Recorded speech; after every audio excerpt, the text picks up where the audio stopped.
कहानी की शुरुआत में हम देखते हैं कि एक बड़ा भाई अपने छोटे भाई को बोलता है कि सूहो, मैं चाहता हूँ कि तुम मर्चेंट यूनियन का लीडर बन जाओ और मर्चेंट यूनियन के लीडर की पोजीशन ले लो। यह सुनकर वो बंदा बहुत ज़्यादा हैरान हो जाता है और फिर हमें बताया जाता है कि यही बंदा हमारा एमसी है। फिर सूहो अपने बड़े भाई से बोलता है कि जहाँ तक मुझे पता है कि हमारे मर्चेंट यूनियन का यह नियम है कि बड़ा भाई ही अगला लीडर बनेगा। आप ऐसा क्यों चाहते हैं कि मैं यहाँ का अगला लीडर बनूँ? यह तो नियमों के खिलाफ़ है ना। फिर उसका बड़ा भाई बोलता है, ऐसा कोई नियम नहीं है कि बड़ा भाई ही अगला लीडर बनेगा। यह बस सुनी सुनाई बातें हैं। बस यहाँ का एक ही नियम है कि पिछले लीडर का बेटा जो कि इस मर्चेंट यूनियन के मेन फैमिली से आता है, उनमें से कोई भी अगला लीडर बन सकता है। और ज़्यादातर जो लीडर के बड़े बेटे होते हैं वही लीडर बनते हैं, लेकिन ऐसा कोई नियम नहीं है कि छोटा बेटा लीडर नहीं बन सकता। और मैं जानता हूँ कि तुम बहुत ज़्यादा टैलेंटेड हो। मुझे तो ऐसा भी लगता है कि तुम मुझसे ज़्यादा टैलेंटेड हो यह मर्चेंट यूनियन का लीडर बनने के लिए। इसलिए मैं चाहता हूँ कि तुम इस मर्चेंट यूनियन के अगले लीडर बन जाओ। और तुम्हारे जैसा टैलेंटेड आदमी ही टॉप 3 मर्चेंट यूनियन में से एक का लीडर बन सकता है। इसलिए मैं चाहता हूँ कि तुम इस मर्चेंट यूनियन के लीडर बन जाओ। इसके जवाब में उसका छोटा भाई बोलता है कि यह सब सुनकर सूहो बहुत ज़्यादा हैरान हो जाता है और बहुत ज़्यादा परेशान भी हो जाता है। और वह बहाने बनाने लगता है कि उसका बड़ा भाई उसे लीडर बनाने से मना कर दे। वह बोलता है कि मैं किसी रिस्पॉन्सिबिलिटी को नहीं उठा सकता। मैं इस काबिल नहीं हूँ कि इस जैसे मर्चेंट यूनियन का लीडर बन सकूं। इसलिए मैं यहाँ से पीछे हटना चाहता हूँ और यहाँ के लीडर आप ही बन सकते हैं। ऐसे करके वह बार बार बहाने बनाने लगता है जिससे वह इस मर्चेंट यूनियन के लीडर की पोजीशन को छोड़ सके और इसके सामने मत ना आए। और यह चाहता है कि वह उसके बड़े भाई उसे ज़िद न करें कि वह इस मर्चेंट यूनियन का लीडर बने। और वो बोलता है कि अगर मैं मर्चेंट यूनियन का लीडर बन गया तो इससे मेरी पूरी फ्रीडम चली जाएगी। मुझे बाकी मर्चेंट यूनियन और अपने बाकी बड़े बिजनेसमैन के साथ हमेशा मीटिंग में जाना होगा, लंच करना होगा, डिनर करना होगा। मेरी पूरी ज़िंदगी ही इन्हीं सब में बीत जाएगी और मैं अपनी फ्रीडम का फ़ायदा नहीं उठा पाऊँगा। मैं बिल्कुल एक चिड़िया की तरह होऊंगा जो कि पिंजरे में होगा। इसलिए मैं इस मर्चेंट यूनियन का लीडर नहीं बनना चाहता। यह सब वह अपने बड़े भाई को बोलता है। यह सब सुनकर सोहो का बड़ा भाई शांत हो रहता है और कुछ नहीं बोलता। यह सब देखकर सोहो खड़ा हो जाता है और उसे लगता है कि भैया मान गए हैं कि मैं इस मर्चेंट यूनियन का लीडर ना बनूं। लेकिन उसके मन में ऐसा भी ख्याल आता है कि शायद यह नहीं माने, इसलिए यह कुछ नहीं बोल रहे हैं। इसलिए वह खड़ा होकर उन्हें और मनाने की कोशिश करने वाला होता है। लेकिन तभी सोहो के बड़े भैया बोलते हैं कि ठीक है, तुम अगर ऐसा ही चाहते हो तो मैं इस मर्चेंट यूनियन का अगला लीडर बन जाऊंगा। फिर हमें सोहो के बड़े भैया का सीन दिखाया जाता है जिसके चेहरे में साफ साफ उदासी दिख रही थी। और उनके चेहरे को देखकर साफ साफ पता चल रहा था कि वह बहुत ज़्यादा थके हुए हैं और वह बहुत सारी रिस्पॉन्सिबिलिटीज़ को पहले से ही उठा रहे हैं। इसलिए वह सोहो को अगला मर्चेंट यूनियन का लीडर बनाना चाहते थे। और वह अपने छोटे भाई से बहुत ज़्यादा प्यार करते हैं, इसलिए उन्होंने इस आइडिया पर गिव अप कर दिया क्योंकि उसका छोटा भाई अगला मर्चेंट यूनियन का लीडर नहीं बनना चाहता। फिर यहाँ से सीन चेंज होता है और हमें सूहो के बड़े भाई का कटा हुआ सिर दिखाया जाता है जो कि एक स्पीयर में धंसा होता है। वह वहाँ पर चारों तरफ आग लगी होती है और चारों तरफ खून खराबा हुआ होता है। वहाँ पर कई लोगों का सर कटा हुआ होता है और स्पीयर में टंगा हुआ होता है।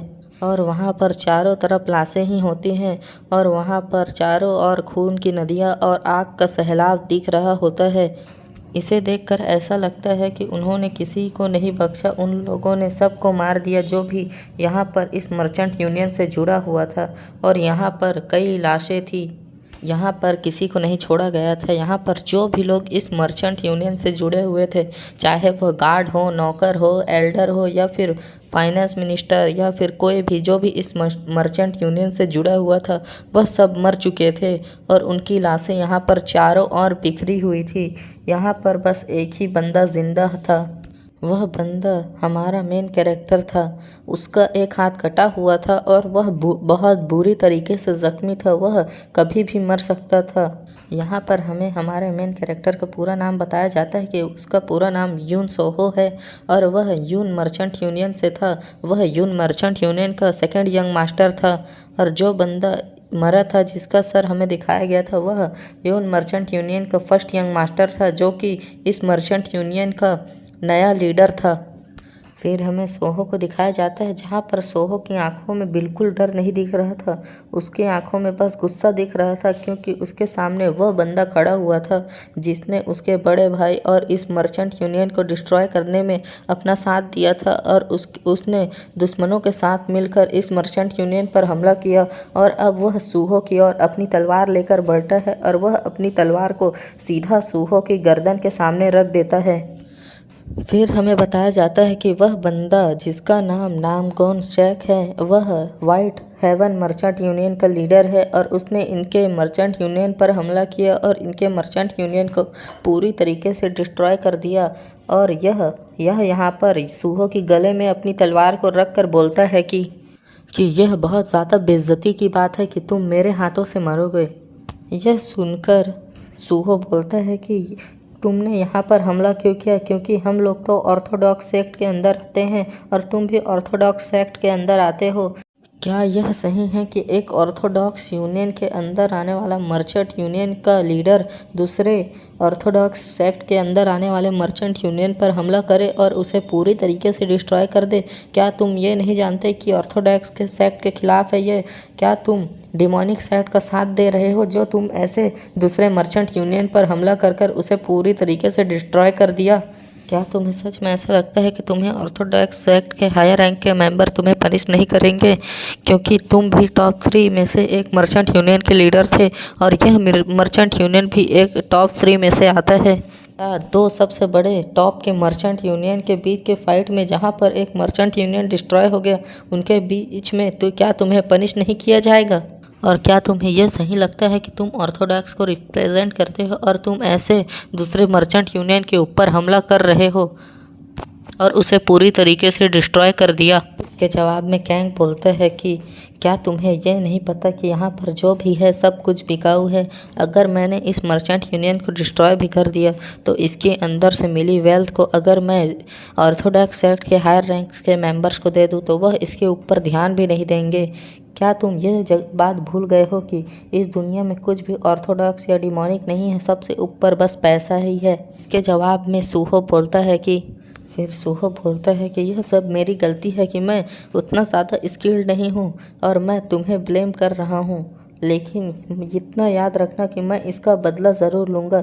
यह बोलकर सूहो अपने हाथ में एनर्जी इकट्ठा करने लगता है और वह कैंग के ऊपर हमला करने के लिए पूरी तरीके से तैयार होता है और वह अपनी पूरी ताकत को लगाकर कैंग के ऊपर हमला कर देता है।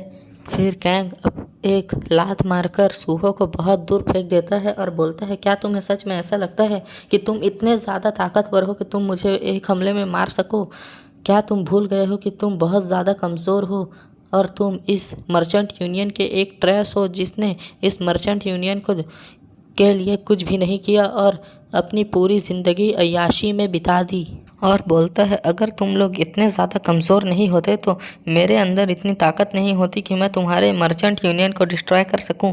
यह सब तुम्हारी गलती है कि तुम लोग इतने ज़्यादा कमज़ोर हो।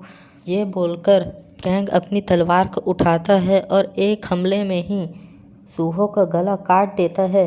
इस बात का सूहो को भी पता नहीं चलता कि उसका गला कब कट गया और हमें दिखाया जाता है कि सूहो का गला हवा में उड़ रहा होता है और फिर कैंग सूहो को गुड बाय बोलता है।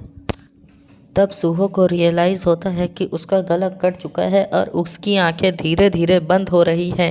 इस समय सूहो के मन में बस एक ही ख्याल आ रहा होता है कि काश मैं उस समय मार्शल आर्ट्स में थोड़ा ध्यान देता और अपनी यंग एज में मार्शल आर्ट पर फोकस करता और अपने इस मर्चेंट यूनियन को भी ताकतवर बनाने में ध्यान देता। अगर मुझे कभी भी फिर भी मौका मिले तो मैं अपनी मार्शल आर्ट्स को बेहतर करने के लिए अपनी पूरी जान लगा दूंगा और अपने इस मर्चेंट यूनियन को ताकतवर बनाने के लिए पूरी मेहनत करूंगा। अगर कभी मुझे मौका मिला तो काश मेरे पास कोई मौका होता कि मैं अपने इस मर्चेंट यूनियन को ताकतवर बना सकता। काश। यह बोलते बोलते सूहो की आंखें बंद हो जाती है और वह वहीं पर मर जाता है। यह एपिसोड यहीं पर ख़त्म होता है। अगर इस वीडियो में 50 लाइक हो जाते हैं तो मैं इस मांगा को कंटिन्यू करूँगा और आज एक और वीडियो आएगी।